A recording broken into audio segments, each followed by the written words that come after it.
ये मेरी कहानी है जब मैंने अपने इंटरमीडिएट की परीक्षा के बाद ग्रेजुएशन में दाखिला लिया था और मेरे पहले प्यार ने मुझे इस कदर घायल किया था कि मैं अब तक उस दर्द से नहीं उभर पाया था। कैसे हैं आप सब? उम्मीद करता हूँ आप सब अच्छे होंगे, अपने अपने घरों में होंगे, खुश होंगे और हमारी ये लव स्टोरी इमोशनल पढ़ रहे होंगे। मेरा प्यार अधूरा होकर भी पूरा था। मैंने ग्रेजुएशन में दाखिला के बाद क्लासेस अटेंड करने का फैसला लिया क्योंकि मैं उस दर्द से निकलकर आगे बढ़ना चाहता था, अपनी लाइफ में कुछ करना चाहता था। मुझे आज भी याद है वो कॉलेज का पहला दिन जब मैं क्लास में था। सब लड़के लड़कियों से अपनी जान पहचान बढ़ा रहे थे और मैं गुमसुम सा कहीं खोया हुआ था।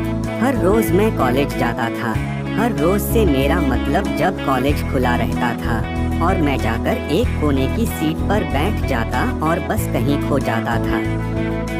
ऐसे ही दिन बीतते चले गए। मुझे नहीं पता था कि कोई मेरे ऊपर नजर रख रहा है क्योंकि मैं तो अपने ही धुन में कहीं खोया सा रहता था। पर मुझे कुछ दोस्तों ने बताया कि कोई तुम पर नजर रख रहा है। मैंने उन्हें इग्नोर कर दिया क्योंकि वो अक्सर ऐसी बातें कहते रहते थे, पर मुझे नहीं पता था कि शायद वो इस बार सच बोल रहे हैं। पर मुझे अजीब तब लगा जब मैंने सच में ये महसूस किया कि हाँ, कोई तो है जो मुझ पर नजर रख रहा है। पर फिर भी मैंने इग्नोर किया क्योंकि मैं नहीं चाहता था कि मेरा दिल फिर से टूटे। लेकिन एक दिन वो अचानक मेरे पास आई और मेरे बगल वाले चेयर पर बैठ गई और बोली, I am निधि।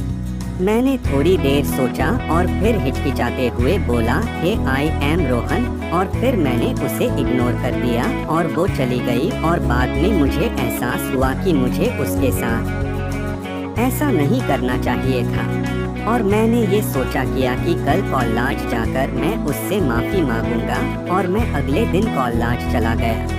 पर वहाँ जाने के बाद मुझे पता चला कि वो तो आई ही नहीं है और कुछ देर तक जांच पड़ताल करने के बाद मुझे पता चला कि उसकी तबीयत खराब है और एक सप्ताह के लिए डॉक्टर ने उसे आराम करने के लिए कहा है। और जैसे ही ये बात मुझे पता चली मुझे लगने लगा कि एक सप्ताह और मैं रोज ये सोचता कि कब वो कॉलेज आएगी। आखिरकार वो शनिवार को कॉलेज आई। मैं बिना टाइम वेस्ट किए उसने मुझे इग्नोर कर दिया और मुझे बुरा लगा, लेकिन मैंने उसे फिर बोला, हाय निधि, आई एम रियली सॉरी, मुझे तुमसे ऐसे बात नहीं करनी चाहिए थी। इतना सुनते ही वो बोली, तुम कहीं दोबारा तो ऐसा नहीं करोगे ना?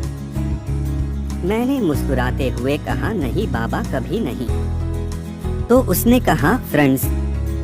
मैंने भी कहा, ओके फ्रेंड्स। फिर हमारी बातें होने लगी और उसने मुझे बताया कि वो मुझे एक संडे से ही ऑब्जर्व कर रही थी और उसने मुझे पूछा, तुम इतने गुमसुम क्यों रहते हो? फिर मैंने पॉज लिया और बोला, नहीं कुछ नहीं। और उसने मुझे बड़े प्यार से अपनी कसम देकर सब पूछ लिया और उसके बाद हमारी बातचीत और भी गहरी हो गई। हमने एक दूसरे से मोबाइल नंबर एक्सचेंज किया और फिर हमारी बातें घंटों तक होने लगी। इसी बीच हमारी ग्रेजुएशन पूरी हो गई, मेरी जॉब लग गई और हम एक दूसरे के साथ और ज्यादा टाइम स्पेंड करने लगे। एक दिन अचानक मुझे उसका फोन आता है और वो घबराते हुए कहती है, रोहन। मैंने कहा, निधि क्या हुआ? फिर उसने जो बताया उससे मेरे पैरों तले की जमीन खिसक गई। उसने कहा, रोहन, पापा ने मेरी शादी तय कर दी है। मैंने कहा, क्या? और तुमने कुछ नहीं कहा।